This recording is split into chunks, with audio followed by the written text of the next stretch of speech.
Senators clash over the Subic port smuggling fiasco as officials pointed fingers and passed the buck over missing containers of agricultural goods. The hearing hit a boiling point, ending with the top customs official being cited in contempt after a whirlwind of conflicting testimonies. Our Luisa Arispe tells us more. Officials of the Bureau of Customs and Department of Agriculture kept pointing fingers at each other during the hearing of the Committee on Agriculture on smuggling of agricultural products. The committee is investigating about 3 container vans that were smuggled out of Port of Subic, even though it contained smuggled agricultural products. BOC Port of Subic Acting Chief of Assessment Juan San Andres said the operation to allow the exit of the vans was coordinated with the Department of Agriculture, Inspectorate and Enforcement Unit for 100% inspection. Yung pagkakasabi ko sa kanila is wag na wag niyong bibitawan ito na hindi nyo kasama ang DAIE. Kailangan kasama ang DAIE, which is the team of Yusek Karag. And they were there. And now, nagkaroon ng failure dyan, sabi ko sa kanila, ang instruction ni Collector, pusasan nyo. Wala kayong papalusutin dyan. And so happen, nung nag-report sa akin si Miss Gubaton na hindi ma-accommodate yung mga container, paano yan, kako? So naka-unplug yan, masisira yung container. So asa na yung mga broker yung nagpa-facilitate? Sir, bigla pong nawala. Eh ganun, kung ganun, ibalik nyo yan sa customs, ibalik nyo yan. So lahat po ng container na hawak nila, nakabalik po, sealed intact, upon my instruction, Your Honor. However, Undersecretary Carlos Carag of the DA denied that he was able to coordinate with customs. Rather, they were informed late about the operation.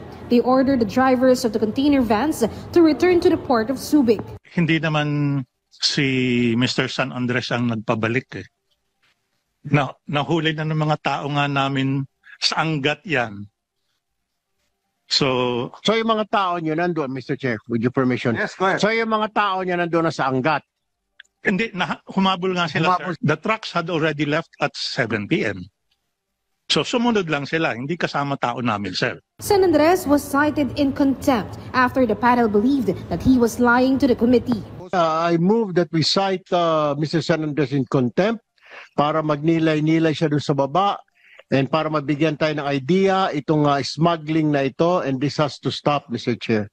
On the basis of the motion, as well as the explanation of Mr. San Andres, together with the clarification of Yusek Carlos Carag, we second the motion. You are cited in contempt of this committee, Mr. San Andres. San Andres is the 4th resource person to be cited in contempt by the Committee on Agriculture. Others were the EPCB Consumer Goods Training, BOC Deputy Collector for Assessment in Subic, and the Customs Operation Officer in the Port of Subic. Senator Kiko Pangilinan, chairman of the committee, called on the customs to tighten their security to avoid smugglers, especially on agricultural products. Senator Erwin Tulfo said they should not only tighten their security measures for the Port of Manila, but throughout the whole country. He also called for the reshuffling of BOC personnel. Mahigpit kayo dito sa POM, mahigpit kayo sa MICP, di ba? Lagi kayong talaga nakabantay kayo, yung office ninyo, lalo na yung office ninyo. Dapat pati dito sa Subic, sa Batangas, dapat matindi ng pagbabantay ninyo. Ang bantayan ho siguro ninyo, ASCOM, itong Subic, ito yung mga nasa provinces kasi baka nalulusutan tayo doon. Siguro yung kung gaano ka hirap ang pagbabantay nyo, bantayan nyo rin itong ibang ports ninyo, ASCOM Maronilla. Luisa Arispe from the National TV Network for a new and better Philippines.